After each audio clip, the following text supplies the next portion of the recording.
إن الحمد لله نحمده ونستعينه ونستهديه ونعوذ بالله من شرور أنفسنا ومن سيئات أعمالنا.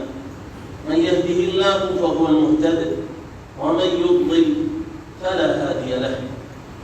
وأشهد أن لا إله إلا الله وحده لا شريك له، وأشهد أن سيدنا وحبيبنا وعظيمنا وحبنا محمد عبد الله ورسوله وصفيه وخليله، بلغ الرسالة وأدى الأمانة ونصح الأمة وجاهد في الله حق الجهاد، وتركنا على المحجة البيضاء ليلها كنهارها لا يزيغ عنها إلا هالك. وارض اللهم عن آله الطاهرين والصحابة والتابعين ومن تبعهم بإحسان إلى يوم الدين. مولانا رب العالمين، يا رب هيئ لنا من أمرنا رشدا. أما بعد، قال تعالى: يا أيها النبي إنا أرسلناك شاهدا ومبشرا ونذيرا لتؤمنوا بالله ورسوله وتعزروه وتوقروه. يا أيها النبي إنا أرسلناك، قال شاهدا ومبشرا ونذيرا لتؤمنوا بالله ورسوله وتعزروه وتوقروه. قال المفسرون: تعزروه أي تبجلوه، وقال غيرهم توقروه تعظموه، وقالوا حتى تبالغوا في تعظيمه، أي تعظيم النبي عليه الصلاة والسلام.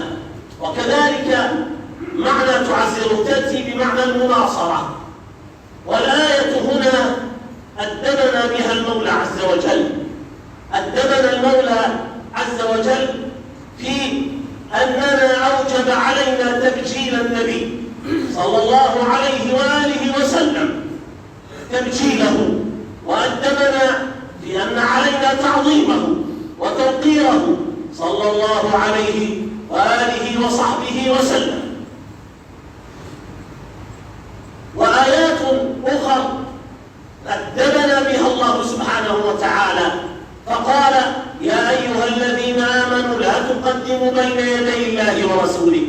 لا تقدموا أي لا تتقدموا عليه بكلام، ولا تتقدموا عليه بقضاء، ولا تتقدموا عليه بفتيا، فلا يفتي أحد في مجلسه عليه الصلاة والسلام، ولا يقضي أحد بمجلسه صلى الله عليه وآله وسلم، ولا يبتدأ بكلام حتى يكون هو صلى الله عليه وآله وسلم هو الذي يبتدئ بالكلام. آيات أخرى أدبنا المولى عز وجل في طريقة معاملتنا لرسول الله صلى الله عليه وآله وسلم. يا أيها الذين آمنوا لا ترفعوا أصواتكم فوق صوت النبي ولا تجهروا له بالقول كجهر بعضكم لبعض أن تحبط أعمالكم وأنتم لا تشعرون. والآية شديدة خطيرة، لأن الله تعالى قال: جزاء سوء الأدب مع رسول الله ما هو جزاؤه؟ سيئة يكتب لك عليك إثم. لا، قال: أن تحبط أعمالكم، أن تحبط، تذهب أعمالكم كلها، صلاة، صوم، صدقة، حج، جراء سوء الأدب مع رسول الله صلى الله عليه وآله وسلم. قال: وأنتم لا تشعرون. فالحذر كل الحذر في التعامل مع سيدنا محمد صلى الله عليه وآله وسلم، أن نتأدب معه. هذه الآية أتدرون في من نزلت؟ نزلت على الشيخين أبي بكر وعمر رضي الله عنهما، وهما من هما جلالة وقدرا وعظما. سيدنا أبو بكر وعمر أدبهما الله تعالى بهذه الآية وقال لهم أن تحبط أعمالكم وأنتم لا تشعرون. أعمال من؟ أعمال أبي بكر وعمر. لماذا؟ لأن وفد بني تميم لما أتوا لمبايعة النبي عليه الصلاة والسلام أراد رسول الله صلى الله عليه وآله وسلم أن يؤمر أحد بني تميم عليهم، فقال سيدنا أبو بكر رضي الله عنه وأرضاه: أمر عليهم القعقاع بن عمرو. فقال عمر: لا يا رسول الله، أمر عليهم الأقرع بن حابس. قال أبو بكر: لقد قلت القعقاع يا عمر، ما أردت إلا خلافي. قال سيدنا عمر: والله ما أردت خلافك يا أبا بكر. هذا الذي جرى فقط. إلى هنا انتهت المجادلة. هذه المجادلة حصلت بين يدي رسول الله، فارتفعت أصواتهم قليلا حتى قال رواة الحديث وقال الصحابة: ماذا قالوا؟ فنزلت الآية: يا أيها الذين آمنوا لا ترفعوا أصواتكم فوق صوت النبي ولا تجهروا له بالقول كجهر بعضكم لبعض. أنت تجهر بالقول، اجهر بالقول على راحتك، وهي من تشاء اجهر بالقول. ترتفع صوتك ارتفع صوتك، لكن مع رسول الله لا. كجهر بعضكم لبعض، لا، أن تحبط أعمالكم وأنتم لا تشعرون. قال: كان الشيخان أن يهلكا.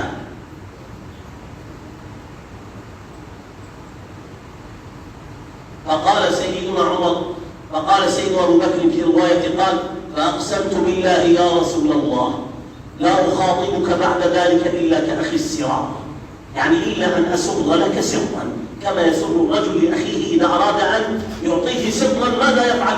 يقرب فمه من أذنه فيعطيه السر كذلك. أما سيدنا عمر بعد هذه الآية قال: فكان رسول الله صلى الله عليه وسلم إذا خاطبه عمر يستفتوه، يقول له: ماذا قلت؟ ارفع صوتك يا عمر، ماذا قلت؟ أن تحبط أعمالكم وأنتم لا تشعرون. سمع بالآية من؟ خطيب النبي صلى الله عليه وآله وسلم. من هو خطيب سيدنا محمد؟ من الذي اختاره أن يخطب بين يديه؟ من؟ إنه ثابت بن قيس بن شماس الأنصاري رضي الله عنه وأرضاه، وكان جهوري الصوت، صوته عالي. هذه خلقة ربانية يختلف فيها الناس، فلان صوته عالي، فلان صوته منخفض. كان جهوري الصوت، فلذلك اختاره النبي صلى الله عليه وآله وسلم أن يخطب إذا جاءته الوفود.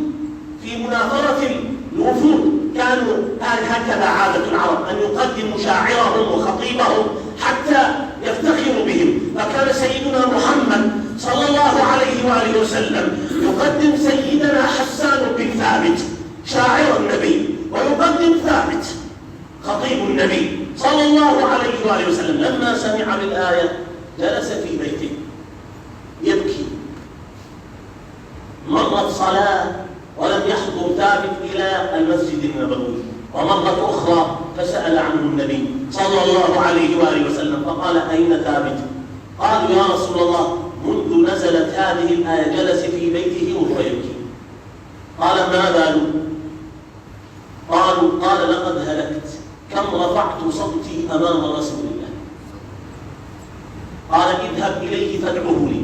قال، والحديث فيه ألفاظ كثيرة وروايات كثيرة. قال: فطرقت الباب فخرجت زوجته. أين ثابت؟ قال: هو ذاك في تلك الغرفة، قد أقفل على نفسه يبكي. قفل الباب وهو يبكي. قال: فطرقت الباب فلم يجبني، فقلت: يا ثابت إن رسول الله يدعوك صلى الله عليه وسلم. قال: ففتح الباب وهو يبكي فقال: هلكت. قال: حتى جاء وهو يبكي بين يدي النبي صلى الله عليه وآله وسلم، قال يا رسول الله أنا من أهل النار.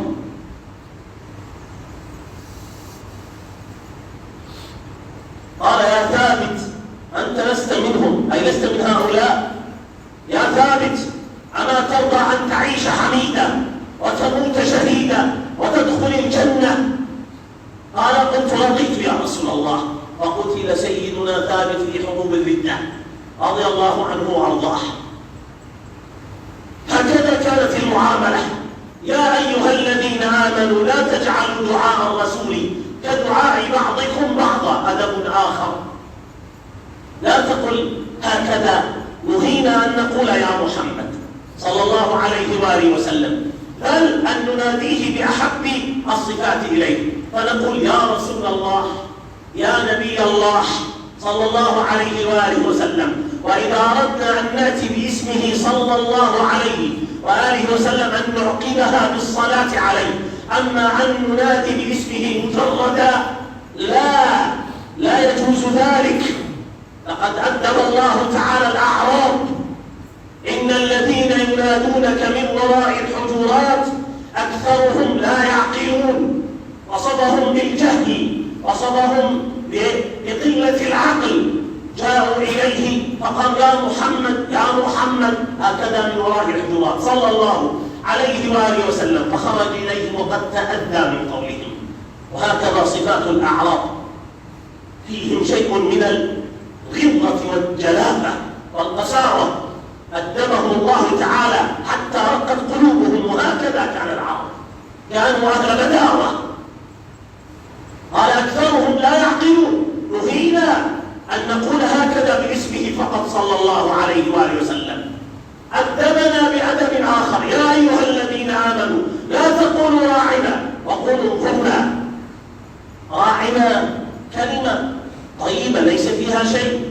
راعنا من الرعاية، أو معناها أي انتظرنا تسمع منا، هكذا قال المفسرون: انتظرنا تسمع منا. راعنا كانوا إذا أرادوا الأنصار من رسول الله صلى الله عليه وسلم أن يسمعوه شيئا أو أن يطلبوا منه شيئا أو كذا يقول راعنا، أي ماذا راعنا؟ يعني يا رسول الله انتظرنا تسمع منا. لكن اليهود عليهم اللعنة ماذا قالوا؟ استغلوا هذا الموقف.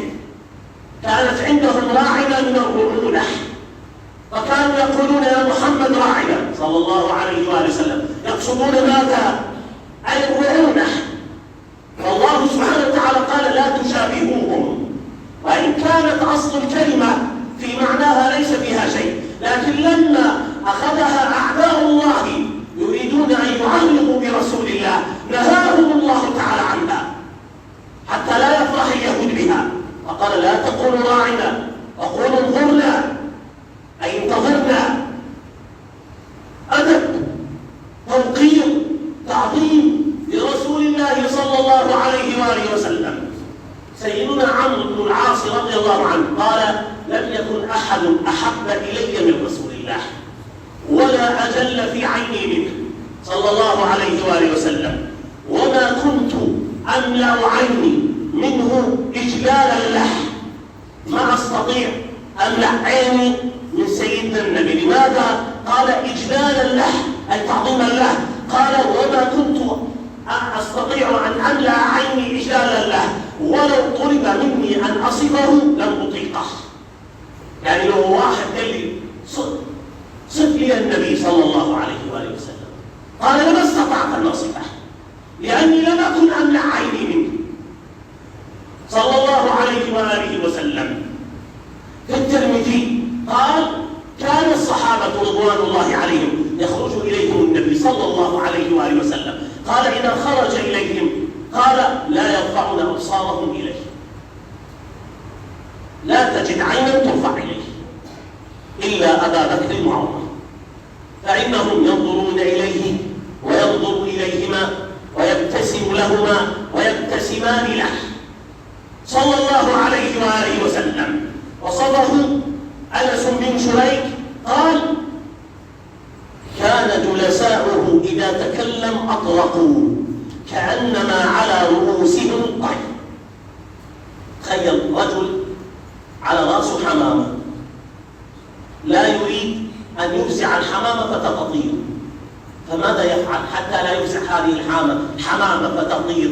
ماذا يفعل؟ يجب أن بمعنى الكلمة أن يجمد، أن يكون جمادا. هكذا كانوا مع رسول الله. أطرق جلساؤه أي لم يذهبوا بعينهم هكذا ولا هكذا، أطرقوا إلى الأرض ثم سكنوا حتى يتكلم، فإذا تكلم ابتسم، وإذا بكى بكوا، وإذا تعجب عجبوا. هكذا كان حالهم صلى الله عليه وآله وسلم. وصفه عروة ابن مسعود في عام صلح الحديبية قال لما أرسله وفد مكة حتى يتفاوض مع النبي عليه الصلاة والسلام، فلما رجع قالوا له أي كفار قريش: يا عروة ماذا وجدت؟ قال: يا قوم لقد جئت كسرى في ملكه وقيصر في ملكه، فلم أرى أصحابهما يعظمونهما كتعظيم أصحاب محمدا، والله لا يسلمونه لشيء، والله ما توضع وضوء إلا واقتتلوا على بقية وضوءه، أي لا يجعلون فضلة وضوئه تسقط إلى الأرض. والله لم يتنخم مخامح ولم يبصق بصقة إلا وسقطت في كف أحدهم يدك بها وجهه. اللهم صل عليه وسلم تسليما. والله لم تسقط منه شعرة إلا وابتدأوها يتسابقون إليها ولا يحدون النظر إليه، وإذا تكلم أطلقوا أبدا لا يرفعون أبصارهم إليه، وإذا أمر تبعوا أمره. فانظروا رأيكم، فوالله لا يسلمونه لشيء. هذا كافر في زمان كفره وصف حال أصحاب النبي صلى الله عليه وآله وسلم. الحديث صحيح. هكذا كانت محبتهم وتوقيرهم وتعظيمهم لرسول الله صلى الله عليه وآله وسلم. قال سيدنا أنس رضي الله عنه وارضاه خادم النبي عليه الصلاة والسلام: لقد رأيت رسول الله والحلاق يحلق شعره فأصحابه طافوا عليه، أي تحلقوا حوله. قال: لا تسقط منه شعرة إلا وسقطت في كف أحدهم حتى كادوا أن يقتتلون عليها. هكذا كان حاله سيدنا عثمان رضي الله عنه وأرضاه لما دخل في عام صلح الحديبية، وقد أرسله النبي صلى الله عليه وآله وسلم للمفاوضة مع قريش. فلما دخل، وكان عثمان رضي الله عنه وارضاه المحبب في قريش لأنه كان عظيم الحياة، عظيم التوقير، عظيم السخاء، فلما دخل احتفوا به فقال: يا عثمان طف بهذه البنية، طف بالكعبة. قال: والله ما كان لي أن أطوف بها ورسول الله لم يطوف بها. كعبة إخواني، الكعبة بيت الله. قال: لا والله لا أطوف بها ورسول الله لم يطوف بها. إنه سيدنا محمد. لا سيدنا علي رضي الله عنه وارضاه لما في صلح الحديبية قال: اكتب. وكان سيدنا علي رضي الله عنه وارضاه وكرم الله وجهه كان هو كاتب الوحي، وكان يكتب بين يدي رسول الله صلى الله عليه وآله وسلم. فلما كتب بنود الصلح أي صلح حديبية قال: هذا ما تفاوض عليه أو ما اتفق عليه عمرو بن سهيل بن عمرو مع محمد رسول الله. وقف سهيل فقال: لا، لا تكتب رسول الله، لو قلت رسول الله في الصحيفة لما قاتلتك، لا أقبلها حتى تمحو رسول الله. قال سيدنا محمد صلى الله عليه وآله وسلم، قال امحوها يا علي. قال لا أستطيع يا رسول الله،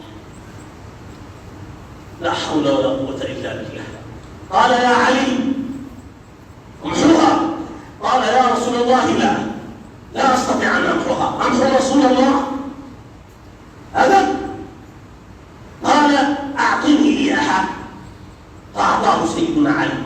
قال أشر علي بمكانها صلى الله عليه وآله وسلم، لأنه كان نبي أمي. قال هذه يا رسول الله. قال فمسحها النبي صلى الله عليه وآله وسلم. أدب أين صحابي من صحابة النبي عليه الصلاة والسلام؟ قال دخلت يوما إلى رسول الله فوجدته قد قعد جلسة القرفصاء. جلسة القرفصاء أن يشبك الرجل ركبتيه بيديه، تسمى القرفصاء. قال فلما نظرت إليه ورعدت فرقه. أول مرة أشاهد النبي عليه الصلاة والسلام يجلس هذه الجلسة. قال ورعدت أي أخذ يرجف. قال من هيبته صلى الله عليه وآله وسلم. جاء إليه أعرابي فلما نظر إليه أخذ يرجف. قال على رسلك يا أخ العرب.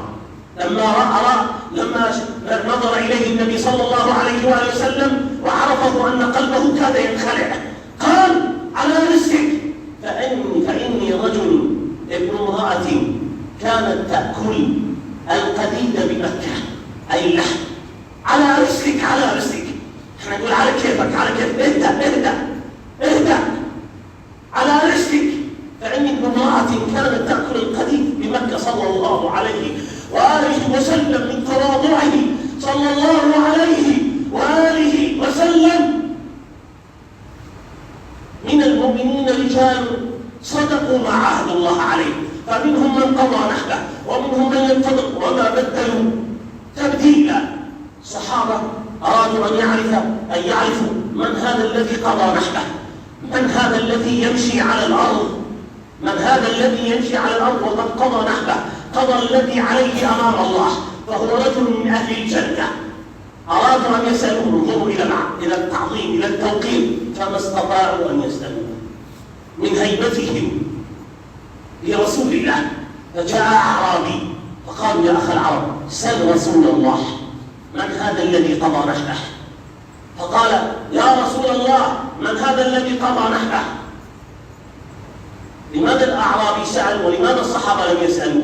لأني قلت لكم الأعراب كانوا حديثي عهد بجاهلية، قلوبهم لم تزل لم ترق، فكانوا يتجرعون على رسول الله بالسؤال دائما، ورغم ذلك قد استفدنا بسؤالهم كثيرا استفدنا. قال فسكت النبي صلى الله عليه وآله وسلم حتى جاء طلحة بن عبيد الله عليه حلتان خضراوتان، وكان رضي الله عنه وارضاه جميل الطلعة رضي الله عنه، جميل الملبس رضي الله عنه، وكان من أغنياء الصحابة. قال هذا من الذين قضوا نحبهم. سيدنا البراء بن عازب قال ربما جاءني السؤال فأجلته سنين حتى أسأل رسول الله، سنين وأنا أريد أسأل لا أستطيع، من هيبته من تعظيمهم له صلى الله عليه وآله وصحبه وسلم. هل اكتفينا بذلك؟ ماذا نقول؟ هل إلى هنا انتهت؟ رسول الله انتقل إلى الرفيق الأعلى وهذه الآيات وما قلته يا شيخ على المنبر والله جميل، ولكن هذا كما يخص الصحابة. أما نحن الآن فرسول الله رفع عند الرفيق الأعلى، فهل يبقى أدبنا معه؟ إلى ذلك نسترعي انتباهكم في الخطبة الثانية. أقول قولي هذا وأستغفر الله لي ولكم ولسائر المسلمين فاستغفروه يغفر لكم وسألوه من فضله العظيم يعطيكم، نسأل الله تعالى من فضله العظيم.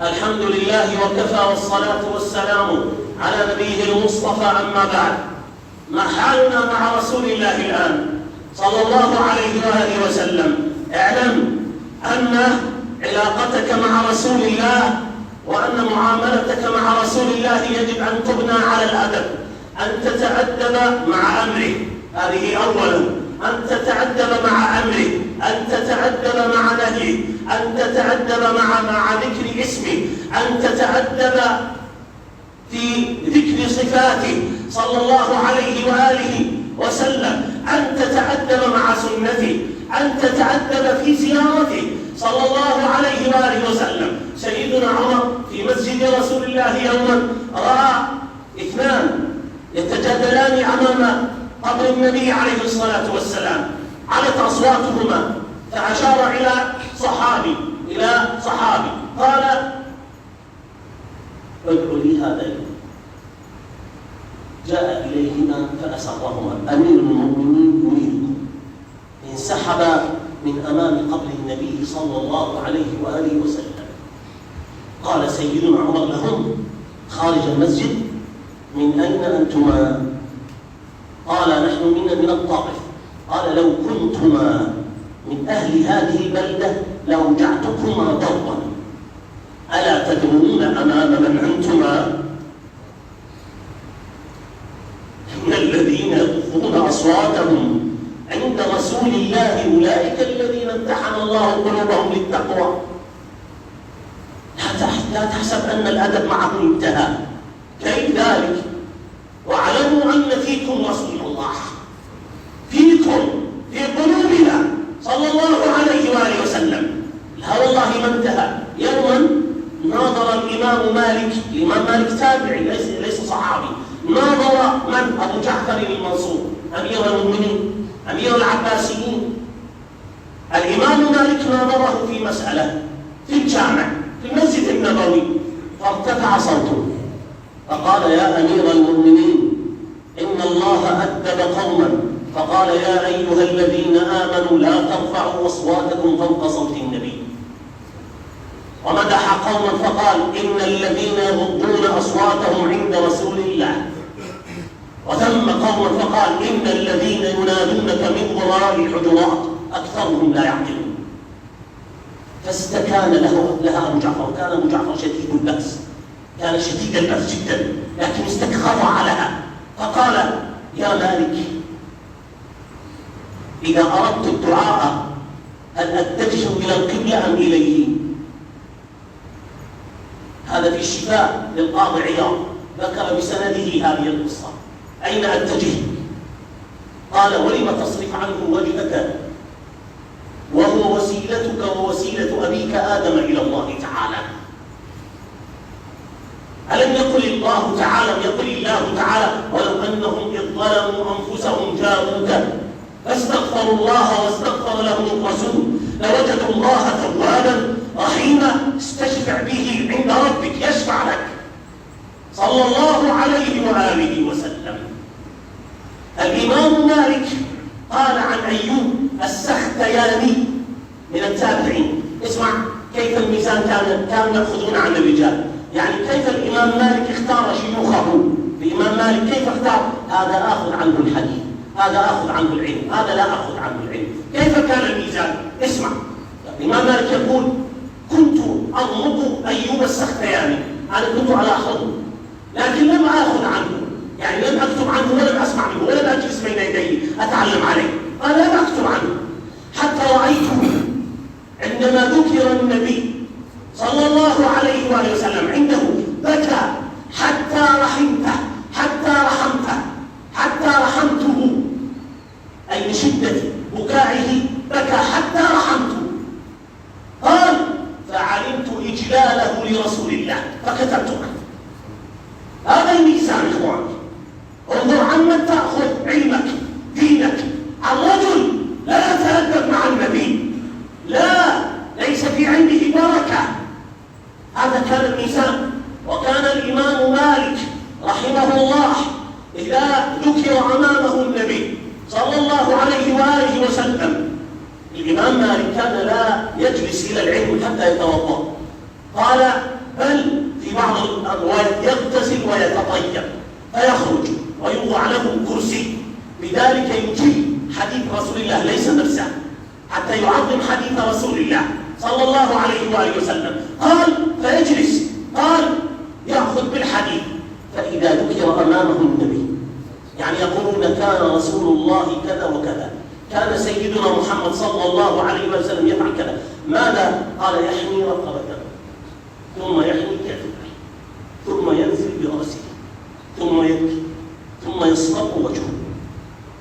فمر أحد طلابه تجرأ عليه قال يا إمام ما لك كلما نذكر ذلك، ما لك كلما نذكر النبي صلى الله عليه وآله وسلم تفعل ذلك؟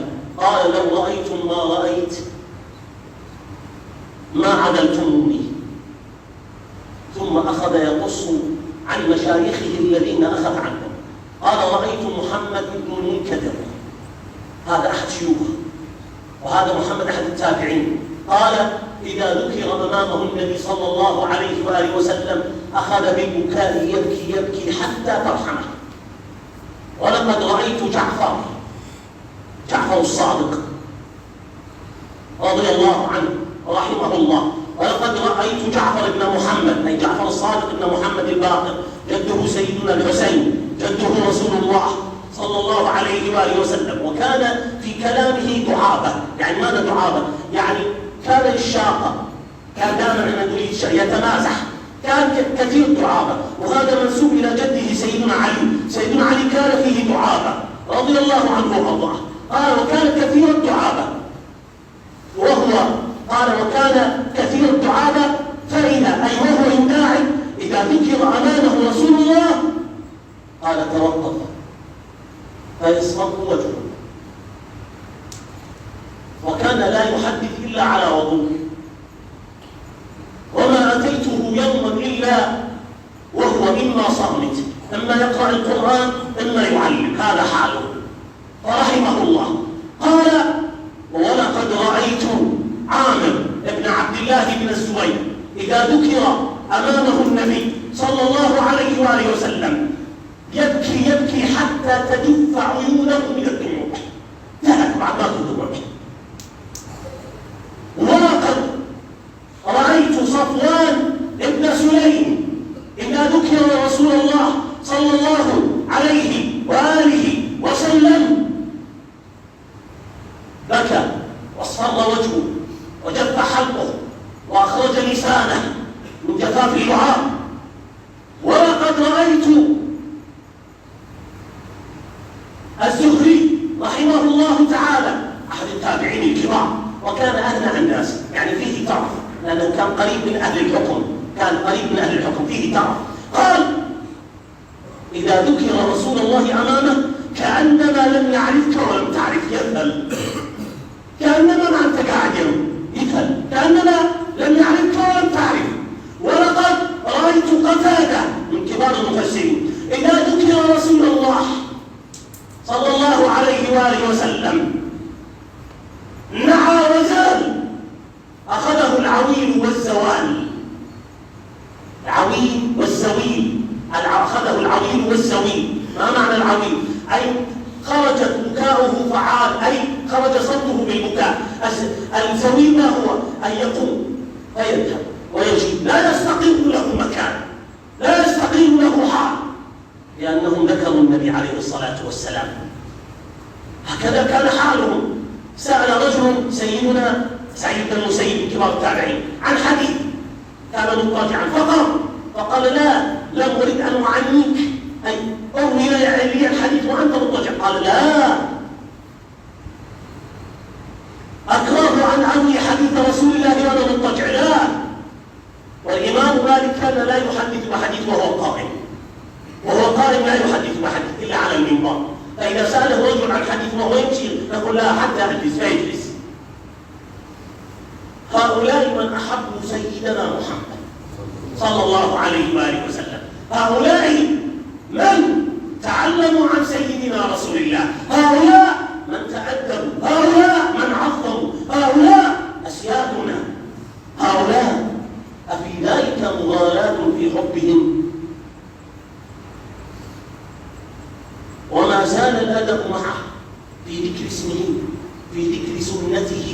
في ذكر حاله في زيارته، وأنت إن شاء الله نسأل الله الجميع إن شاء الله أن لا يحرمنا من تلك الزيارة.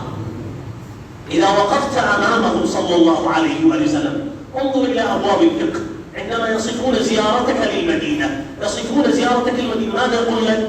فقف عنده واعطه وجهك ثم سلم عليه صلى الله عليه وآله وسلم، وإياك أن ترفع صوتك، إياك أن ترفع صوتك. حتى كتبوا على الشباك